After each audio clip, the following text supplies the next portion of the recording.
प्यारे बच्चों नमस्कार, स्वागत है आप सभी का आपके प्यारा सा YouTube चैनल साइंस संग्राम में। कैसे हो आप सभी कोई? मैं उम्मीद करता हूँ आप सभी कोई मस्त होंगे। सो हंसते रहिए, मुस्कुराते रहिए, स्वस्थ रहिए और खूब मन लगा करके पढ़ते रहिए। प्यारे बच्चों, हिंदी की क्लासेस तो ऑलरेडी चल ही रही है। इसमें हम लोग चैप्टर 5 तक यानी रोज चैप्टर हम आपको लाइन बाय लाइन एक्सप्लेनेशन कर चुके हैं। इसके पहले की सारी क्लासेज हो चुकी है और इस सभी का पीडीएफ नोट्स, हिंदी वाला जो भी पीडीएफ नोट्स है वो आप जा करके देखेंगे साइंस संग्रह ऑफिशियल एप्लीकेशन पर, तो वो आपको वहां पर मिलेगा पीडीएफ नोट्स के टैब में या फ्री क्लासेस के टैब में, या फिर आपके माई कोर्सेज में भी वहां पे अपडेटेड है। उसके साथ साथ आप माई कोर्स में जाकर के टेस्ट सीरीज अपना देखिएगा तो उसके जस्ट बगल में ऑब्जेक्टिव का भी वहां पे पीडीएफ ऑलरेडी लगाया हुआ है। तो चलिए आज हम लोग यहां तक पहुंचे हैं कि इस चैप्टर का ऑब्जेक्टिव कर लेते हैं। टॉप वेरी वेरी इंपॉर्टेंट इस चैप्टर से जो ऑब्जेक्टिव बनते हैं वो ऑब्जेक्टिव आपको मैं आज करा रहा हूं, क्योंकि आपके एग्जाम के लिए बहुत इंपॉर्टेंट है ये ऑब्जेक्टिव। और आपको पता है कि ये हिंदी सभी बच्चों के लिए है, चाहे वो साइंस स्ट्रीम का बच्चा हो, चाहे साइंस कॉमर्स स्ट्रीम का हो, चाहे आर्ट्स स्ट्रीम का हो। सभी स्ट्रीम के बच्चों के लिए यही सिलेबस है, यही कंटेंट है। तो आप जरूर एंड तक वीडियो को देखिएगा, स्किप मत कीजिएगा। और प्लीज अच्छा लगे तो लाइक करिएगा, चैनल पे नए हैं तो सब्सक्राइब भी कर लीजिएगा और अपने दोस्तों के साथ शेयर भी कर लीजिएगा। स्टार्ट करते हैं बच्चों। सेशन स्टार्ट करने से पहले आप सभी कोई एक बार इस वीडियो को शेयर कर दीजिएगा। ठीक है बच्चों, स्टार्ट करते हैं क्लासेस। नोटिफिकेशन तो नहीं गया है बच्चों तक, खैर कोई बात नहीं, आप सभी कोई ज्वाइन है, ये बहुत अच्छी बात है। चलिए स्टार्ट करते हैं बच्चों। आप सब चैट सेक्शन में आंसर जरूर लगाइएगा, ठीक है?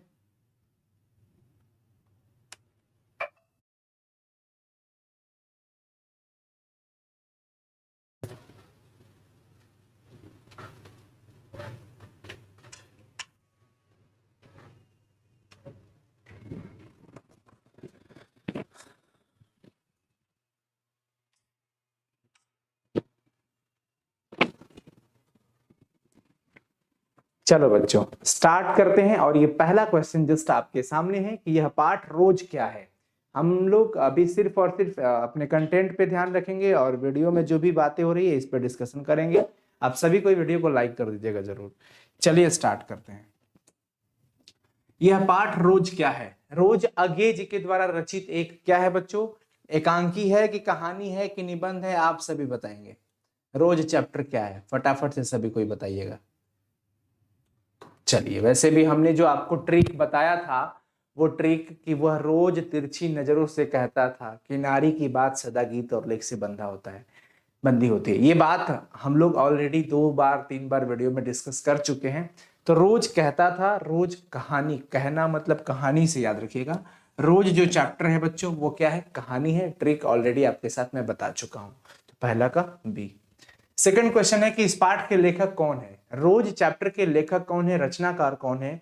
तो आपको पता है सच्चिदानंद हीरानंद वात्स्यायन अज्ञे, जिनको अज्ञे जी के नाम से जाना जाता है, उन्हीं की यह रचना है रोज। रोज एक कहानी है। ठीक है बच्चों, तो ऑप्शन ए हो जाएगा। क्वेश्चन नंबर 3 के अज्ञे मूलतः क्या है। देखिए वो अक्सर कहानीकार हैं, वो बहुत ही ज्यादा कहानी लिखा करते थे, इसलिए उनको कहानीकार कहना बेहतर होगा। उनको हम कहानीकार कहना बेहतर समझेंगे। तो यहाँ पे क्वेश्चन नंबर 3 का सही जवाब सी हो जाएगा, कहानीकार। फिर बात करते हैं प्यारे बच्चों, अज्ञे जी की पहली कहानी कब प्रकाशित हुई थी? 1920 में, 1924 में, 1928 में, 1932 में। इनकी पहली कहानी 1924 में प्रकाशित हुई थी। ये तो चीज याद रखने का है क्योंकि यहाँ पे सन ईयर की बात है, तो ये आप याद रखना ही पड़ेगा। पहली कहानी उनकी 1924 में प्रकाशित हुई थी। महेश्वर की पत्नी का क्या नाम है? मालती। मालती इस पूरी कहानी की नायिका है, एक गृहिणी है जो एक बच्चे को पाल रही है और न जाने उस पर कैसी एक छाया मंडरा रही है जो उसको नियत गति से रोज बांधे हुए है। प्रतिदिन का उनके चेहरे पर सिर्फ और सिर्फ उदासी छाई हुई रहती है, मलिनता दिख रही है, कोई चहचहा मतलब चमक नहीं दिख रही है, कोई मुस्कान नहीं दिख रही है, कोई नई उम्मीद नहीं दिख रही है। बस रोज घिसता पिटता हुआ वही चेहरा, वही नियत गति से चल रहा काम, वही डेली का सांस लेकर के, लंबी सांसें लेकर के, गहरी सांसें लेकर के 3 बज गए, 4 बज गए, 11 बज गए, इस टाइप से चीजें चलती जा रही हैं। लेखक उनके दूर के रिश्तेदार का भाई लगते हैं और वो गए हैं 4 बरस बाद, 18 मील की दूरी शायद शायद 18 मील की दूरी, ऐसा ही कुछ था, ये दूरी तय करके, वो मैं आपको पढ़ाया हूँ लाइन बाय लाइन एक्सप्लेनेशन में। महेश्वर कौन थे? तो ये मालती के पति थे, ये पेशे से डॉक्टर थे, गैंग्रीन बीमारी का अक्सर ज्यादा ये देखभाल किया करते थे, इलाज करते थे मालती। अगे जी ने इंटर कहां से किया था? अगे जी मद्रास क्रिश्चियन कॉलेज से इंटर किए थे। प्यारे बच्चों, ये हम अनुसर हिंदी यूट्यूब चैनल जो है, आपका स्नेह बहुत मिल रहा है उस पे, उस यूट्यूब चैनल पे जाइएगा, लेखक परिचय का सीरीज स्टार्ट हो चुका है, उसमें आपको ये भी मिल जाएगा बहुत ही जल्द। ओके बच्चों, तो मद्रास क्रिश्चियन कॉलेज से अगे जी ने इंटर की पढ़ाई की थी। तो क्वेश्चन नंबर 6 का सही जवाब क्या हो जाएगा बच्चों? ए। रोज कहानी की नायिका कौन है? तो रोज कहानी की नायिका वही मालती आ जाएगी, ना लीलावती, ना सालवती, ना चंपा, ये मालती ही है, जिनके पति महेश्वर और बच्चे का नाम टीटी है, बच्चे का नाम टीटी। तो ये मालती है रोज कहानी की नायिका। पूरा चैप्टर इन्हीं के इर्द गिर्द घूम रहा है, परिक्रमा कर रहा है। उत्तर प्रियदर्शी नाटक के नाटककार अज्ञे जी हैं। उत्तर प्रियदर्शी नाटक है और लिखने वाला, रचना करने वाला रचनाकार, यानी कि नाटक की रचना करने वाला नाटककार अज्ञे जी है। हाँ, ये बात अलग है कि अज्ञे जी मुख्यतः हम कह सकते हैं कि वो कहानीकार थे, हालांकि नाटक लिख सकते हैं, कोई बड़ी बात नहीं है। कौन सी कृति अज्ञे की है? इनमें अज्ञे जी की नदी के द्वीप उन्हीं की रचना है, नदी के द्वीप उन्हीं की रचना है। देखिए, एक बच्चा बोल रहा है सर आप रोज क्लास हिंदी का नहीं लेते हैं क्या? एक्चुअली हिंदी का सिलेबस उतना बड़ा नहीं है कि आपको प्रतिदिन क्लास की जरूरत पड़े, हालांकि वीक में 3 से 4 दिन हम इस पे आ ही जाते हैं, ठीक है ना। इधर कुछ दिनों से कुछ काम में व्यस्त रहे तो 2 दिन हो पाया है। खैर, बाकी टेंशन लेने की जरूरत नहीं है। आपका सिलेबस आपके समय से पहले, आपके एग्जाम से पहले 2 बार 3 बार इसे 1 शॉट भी कंप्लीट कराऊंगा, ये वादा है हमारा। हिंदी को लेकर के आपको टेंशन नहीं लेना है, बाकी चीजों पे हम आपके साथ हैं। कोशिश है कि हम आपके घर तक पहुंचे, आप तक पहुंचे, एक एक करके 2-2 करके एक सफर जारी रखें। तो आप लोगों से मिलने का भी कुछ प्लान कर रहे हैं एक एक बच्चों से, ठीक है ना। परेशान मत होइएगा, हिंदी के सिलेबस को लेकर के बिल्कुल परेशान मत होइएगा। और मैं ऑलरेडी उतना कंटेंट आपको यूट्यूब चैनल पे अपना दे रखा हूं कि अगर वो भी आप पढ़ते हैं, माशाल्लाह मजा आएगा। जय हिंद, जय हिंद बच्चों।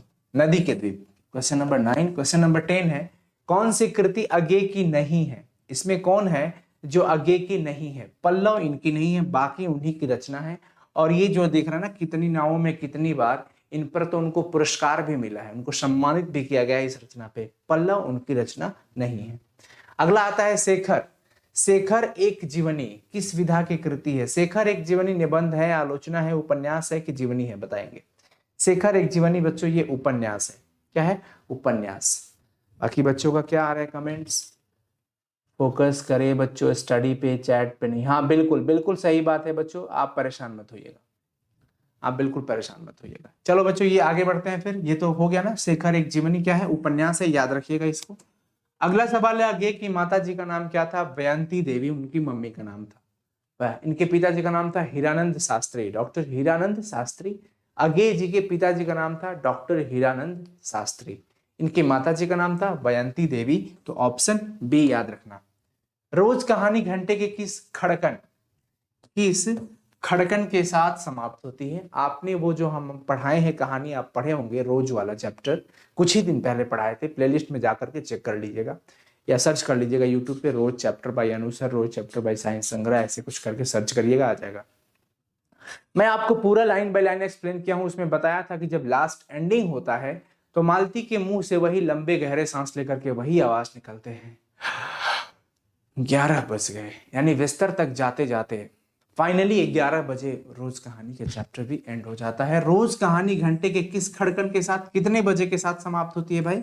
11 बजे। ऑप्शन डी हो जाएगा, ऑप्शन डी, 11 बजे वो समाप्त हो जाती है।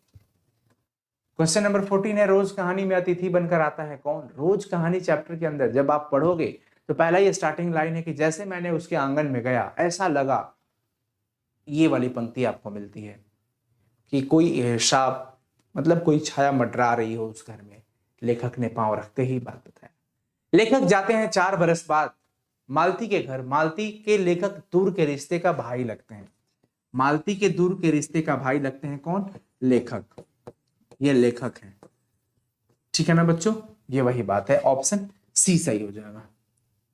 कौन सी रचना आगे की नहीं है ये बताना है कि इसमें तिरिच जो आप देख पा रहे हो, तिरिच उनकी रचना नहीं है, तिरिच जो रचना है उदय प्रकाश जी की रचना है। ये भी चैप्टर बड़ा ही मस्त है, मजेदार है। तो प्यारे बच्चों आप बने रहे हमारे साथ, लगातार सब कुछ मिलता रहेगा आपको। कौन सी रचना आगे की नहीं है, तो तिरिच, ऑप्शन डी। अगला है 16 नंबर सवाल की कौन सी पुस्तक आगे की है। हरी घास पर क्षण भर, हरी घास पर क्षण भर ये उन्हीं की रचना है, याद रखिएगा, ये सब चीज याद रखना पड़ेगा। और इस पर हम ट्रिक भी बना रहे हैं, ठीक है ना, कुछ ट्रिक ऑलरेडी आप लोगों को दे चुके हैं हम। ठीक है बच्चों, और किसी को कोई दिक्कत तो नहीं है ना? वेरी गुड, बहुत बढ़िया, बहुत बढ़िया, अमेजिंग। चलिए बच्चों, अगला सवाल है अगेय जी के पिताजी का क्या नाम था। मैं थोड़ी देर पहले जब इनके माता जी का नाम आपको बता रहा था तो उसी टाइम मैंने डिस्कस किया कि उनके पिताजी का नाम था डॉक्टर हीरानंद शास्त्री, और उनकी मम्मी का नाम था यानी माता जी का नाम था वयंती देवी। याद रखिएगा। देखिए, ये अपनी कर्मों से, कृति से अपने माता पिता का भी नाम गौरव किए हैं। आज हम इनके माता जी का भी नाम पढ़ रहे हैं, याद रख रहे हैं, पिताजी का भी नाम याद रख रहे हैं। प्यारे बच्चों आप भी कुछ ऐसा करिएगा, अपने जीवन में कुछ ऐसा कर्म करिएगा कि आप भले रहें या ना रहे, क्योंकि ये पूरी दुनिया में जितने भी जीव हैं ये मरणशील है। एक न एक दिन हम सबको इस धरती से चले जाना है। मिट्टी का शरीर मिट्टी में मिल जाएगा, लेकिन काम कुछ नहीं आएगा, सिर्फ एक सिवा कृति गवाती है, कृति गाई जाती है। काम जो होंगे हमारे कर्म होंगे, हमारी कर्मों से हमारी फिर पहचान होती है इस धरती पर। इसलिए ये बात को बिल्कुल ध्यान में रखिएगा। नदी के द्वीप किनकी रचना है, अगेय जी की रचना है। नदी के द्वीप इन्हीं की रचना है, अगेय जी की, ऑप्शन बी। अगेय जी को ज्ञानपीठ पुरस्कार, मैं अभी थोड़ी देर पहले बताया था कि एक ऐसी रचना है जिनको उन पर सम्मानित किया गया था, ज्ञानपीठ पुरस्कार से सम्मानित किया गया था। और वो रचना है कितनी नावों में कितनी बार। कितनी नावों में कितनी बार जो ऐसी रचना है जिसमें उनको सम्मानित किया गया था ज्ञानपीठ पुरस्कार से। ठीक है बच्चों, अगला सवाल है मालती महेश्वर के संतान का क्या नाम है। संतान मतलब उनके पुत्र जो थे, उसका नाम था टीटी। क्या नाम था, टीटी, याद रखिएगा। बड़ा ही भावुक पल होता था। टीटी की कुछ ऐसे हरकत जो सबसे ज्यादा चोट करने वाली हरकत उसका यही था, मोमेंट ऐसा था कि पूरे कहानी के अंदर हम लोग एक ऐसे स्टेज पे पहुंचे थे जहां पर लेखक बिस्तर पर पड़े हुए हैं, बेड पर, महेश्वर ऊँघ रहे थे, मालती खाना खा रही थी शायद, या किचन में कुछ खाना निकालने गई थी। गहरी नींद में सोया हुआ टीटी अचानक से खट सी आवाज सुनाता है। जब वो नीचे गिर जाता है, दौड़ पड़े जाते हैं सभी कोई, बड़ी चोट लगी होती है। तब एक माँ ने उसके साथ कैसा बर्ताव किया, ऐसा नहीं होना चाहिए था, लेकिन लेखक इस बात को सोचकर दंग रहे, क्योंकि माँ जानती थी कि प्रतिदिन इसका यही हाल है, टीटी रोज गिर जाता है, इसकी तो रोज की आदत है। और खट सी जो आवाज आई थी लेखक के कान में, वो बड़ा हृदय झकझोर देने वाली थी। वैसे टीटी इनके बच्चों का नाम था। महेश्वर कौन सा फल लाए थे। महेश्वर जब आए थे डॉक्टरी से, अपने घर वापस आए थे, तो उन्होंने जब मालती के बर्तन धोने का समय हो रहा था, बात ही बातों में महेश्वर ने कहा कि कुछ आम लेकर के आए थे, जरा उसको भी धो देना। कहाँ रखे हैं आप, वही पेपर में लपेटे हुए किचन में होगा, वहां पे उसको धो दो। तो कौन सा फल, आम की चर्चा हुई। आम लाए थे, वो भी पेपर में लपेटे हुए।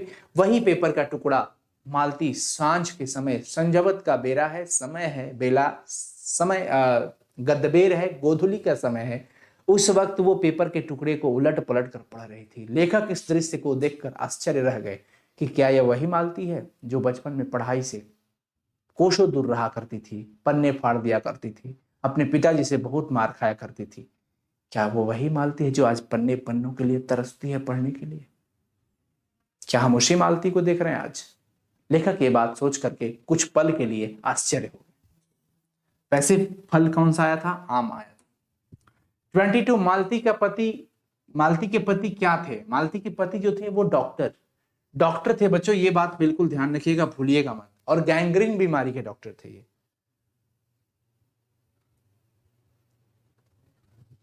यहां पर कुछ बच्चे का क्या है,